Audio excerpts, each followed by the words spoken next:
What do you go to a big concert for? Is it primarily for the music? Is it to see your musical heroes in the flesh? Do you expect a spectacular show in addition to the music? It seems that some people have forgotten that rock and roll has always had a theatrical or show element to it, especially for the big venues. Hi everyone, I'm Paul Crayson, and you're watching Music Mentions. As you've no doubt seen, U2 is currently in the middle of a residency in Las Vegas, performing at the brand new $2.3 billion, 18,000 seat capacity Sphere Entertainment Marvel. I recently read a review of the show by Maura Fallon, a music journalist for the site Consequence of Sound. In it, she claims that the Sphere show so overwhelmed her with spectacle that the music lost connection with her. Today, I'm going to explore this thinking and whether spectacle is ruining concerts. It's important to note that I myself have not attended any of these U2 Sphere shows.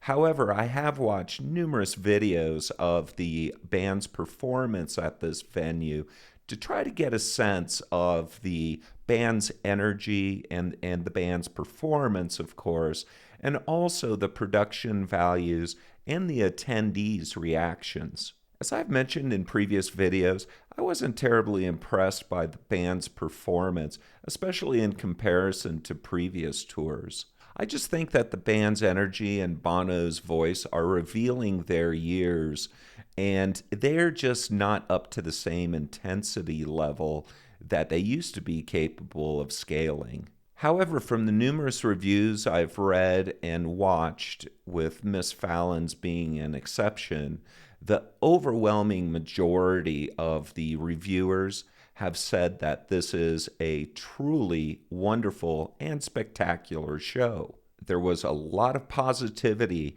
both about the band's performance and about the production values. Now, I'm not here to throw any shade at Maura Fallon. I'm sure she's a fine person and a good journalist. But I think that her review misses a few important points. Here's the part of the review I'd like to initially focus on. Miss Fallon says the overwhelming experience of attending a concert at Sphere could only be mediated by the straightforward performance from U2. Sphere, while a marvel of science, is not a venue where one seeks to commune with the music. Though the immersive experience is impressive, Sphere's sonically driven visuals overwhelm the ability to truly hear U2's work. In fact, U2's decision to perform the entirety of Achtung Baby at Sphere is odd considering the impersonal and stark nature of such a venue. This might be why, in between playing the two sides to the album, U2 chooses to cut the act, so to speak, and opted to perform a short set in the middle sans visuals. It was during this period that U2 finally connected with the audience, the emotionality of the songs not only heard, but felt. It's clear reading this that Miss Fallon was so overwhelmed by the visual experience and size of the venue that the music faded into the background for her, or, as she says, that it was only when the visuals were removed that she felt U2 connected with the audience so the emotionality of the songs could be felt. I can understand this perspective. It's a completely normal response that when the visuals or the production elements pull back, that your focus is then more on the band and probably more on the music. The visual sense usually dominates, and of course, it's much harder to focus on the music when you've got a lot of things going on in front of your eyeballs. But the music is always there when you focus on it. This is why in previous videos you may have heard me mention to close your eyes when listening to music to really get into the music and feel it. There's even research to support this. The conclusion of this research is that closing our eyes while listening to emotional music made people rate the music as even more emotional. But this concept of visuals distracting from the music is nothing new. Rock and roll has always had a theatrical or a production element to it, something for the eyes that entertains or thrills or even shocks you, in addition to the music being there for your ears. From Elvis's first hip shakes on TV to Jimi Hendrix burning a guitar at the Monterey Pop Festival, to Alice Cooper's elaborate theatrics in the 70s, to Pink Floyd's wall shows in the late 70s, and even up to the modern Super Bowl halftime performances. Show is a part of music. A live rock and roll show is just that. It is a fucking show in addition to being a concert with the music. It's also a truism that the larger the venue, the bigger the production and more elaborate theatrics probably are. Now, this hasn't always been the case. If you recall some of the great music festivals back in the late 60s or even early 70s, there wasn't really much on stage other than a stage, a band, its gear, and some sound reinforcement in terms of the speakers. But it seems that those times are long gone and are just a memory. These days, expectations are much different. As bigger shows evolved and audience expectations rose, there was more time, money, energy that went into giving the audiences more bang for their buck, more value as far as entertainment goes, in addition to just a band playing their music. Nowadays, audience expect to have both their ears and their eyes entertained at these big shows, especially for the insane prices we're all paying for these tickets. If you go to a big show to see a big artist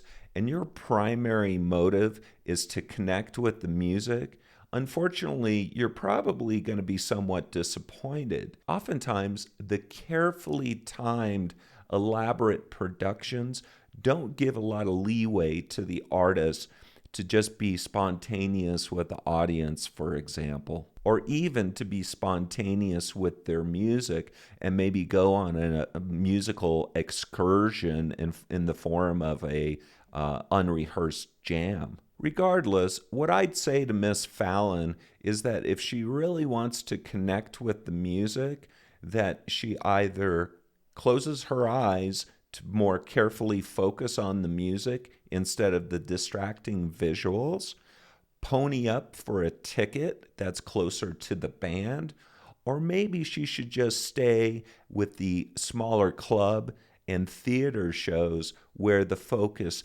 tends to be more about the music than it is about the production. Complaining about how the music didn't connect with you when you're seated far away from the stage and you're being pummeled at the same time with spectacular visuals, is probably not going to get you much sympathy these days, especially for U2.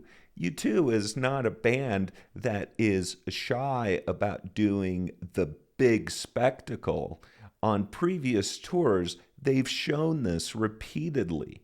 I'm certain Miss Fallon knows this, doesn't she? I think maybe what she might be searching for is more assignments from Consequence of Sound, where the focus in a live show is on the music, such as a smaller club or a theater. And I want to point out another issue I had with this review. Miss Fallon said that, quote unquote, though the immersive experience is impressive, Sphere's sonically driven visuals overwhelm the ability to truly hear U2's work. But earlier in the article, she also says the sound as it reverberated through Sphere was unparalleled, boasting the world's largest beam-forming audio system. Sphere's speakers made the music palpable, turning an auditory experience into a tactile one. To quote the guy behind me who kept kicking my chair, "Oh my fucking God, holy shit." To me, it sounds like that guy was certainly connecting with something good. Miss Fallon might have some sour grapes about the fact that he was kicking the back of her chair while this was going on, which, mind you, is rude. Please don't kick the back of a chair at a concert. So it's clear that the actual clarity and the quality of the sound is exceptional at Sphere. So why couldn't she, quote unquote, truly hear U2's work? It sounds to me that if she wanted more connection to the music, she could have closed her eyes. Why couldn't she? Did she just not want to miss any of the visuals or show? I find this a bit ironic. If anything, a fucked up sound system or a really bad mix will kill that connection with the music a lot faster for me than any visuals will. Ms. Fallon's review concludes with the following. With Sphere's sleek surfaces, blue and pink neon lighting, and lack of sharp corners and edges, entering feels like beaming up to a spacecraft destined for another world. It's hard not to look around and wonder if this is the direction the entertainment industry is going. The MSG-backed venue and its $1,450 tickets, a far cry from the grit and authenticity of its independent counterparts struggling to keep their doors open across the country. If this is the future of music, it won't be for everyone. In fact, it begs the question, can spectacle and artistic integrity coexist? Can the overwhelming visuals support a real emotional connection? Because this time, with the introduction of Sphere and the onset of a new industry standard, what happened in Vegas will not stay in Vegas. She appears to be worried that Sphere will negatively impact independent venues because Sphere has raised the bar so high. And of course, venues will try to keep up and more elaborate concerts are on the way. I have no doubt that Sphere, with this U2 residency, has now set us on a slightly different course as far as live expectations, especially for those big shows. I think this is just human nature. Also, I think there is no doubt that the ticket prices are going to continue to rise as these productions become larger, more complex, more elaborate, and more technologically driven. And ticket prices already are outrageous. So what can we do as music fans about this? I think at the end of the day, all we're going to be able to do is vote with our concert-going dollar. I know I am. I've already reduced the number of shows that I would typically go to, these bigger shows, simply because I'm getting priced out of them. I'm now also just choosing to go to a lot more smaller shows. As long as people are going to continue to pay outrageous prices like $5,000 to go see a Taylor Swift or a Bruce Springsteen, I don't think that ticket prices are going to come down ever. The only thing that us financially less privileged people can do is really vote with that dollar. Finally, Ms. Fallon asks, can spectacle and artistic integrity coexist? And I think the answer to this question is yes, because we have seen this historically. This is what has happened over the decades. And I'm sure that there were a lot of people that attended these U2 shows that would probably tell you, hell yes, they connected with the music and in a very big way. At least from what I've seen of the attendees' reviews, they're all uniformly just praising the experience. Ultimately, I think it will be the live music fans that dictate the trajectory for these big concert spectacles going forward. At a certain point, maybe the fans will rebel, either because they're too overwhelmed, like Miss Fallon, or they're simply priced out and they're deciding to go to smaller, less expensive shows. There will always be people lamenting the technological progress in the context of a live music situation. It's happened for years and years. going back to the 70s with those Kiss shows. And I'm sure there was a lot of complaints about, oh, the show is interfering with my enjoyment of the music. And wait until there are people that are going to the show through their VR headsets. I imagine when VR headsets become more and more available, less pricey, and the technology continues to improve, many of us are going to be attending virtual concerts that fool our brains into believing that we're actually there. And if you've been following the news on VR technology, I think it's only a matter of time that the visuals through that medium are going to out spectacular what Sphere is capable of doing. They're going to be able to do things on the screen that probably in a physical environment simply aren't possible. I can't wait until Miss Fallon goes to her first VR concert and writes a review about it. I think I've got an idea of where she's likely to land, but it's going to be an interesting read. Anyway, I'm Paul Crayson. You've been watching Music Mentions. If you like this video and you want to see more, please do me a favor. Please subscribe. At a minimum, give me a like. Hit the notifications just so you know when these new videos are coming up.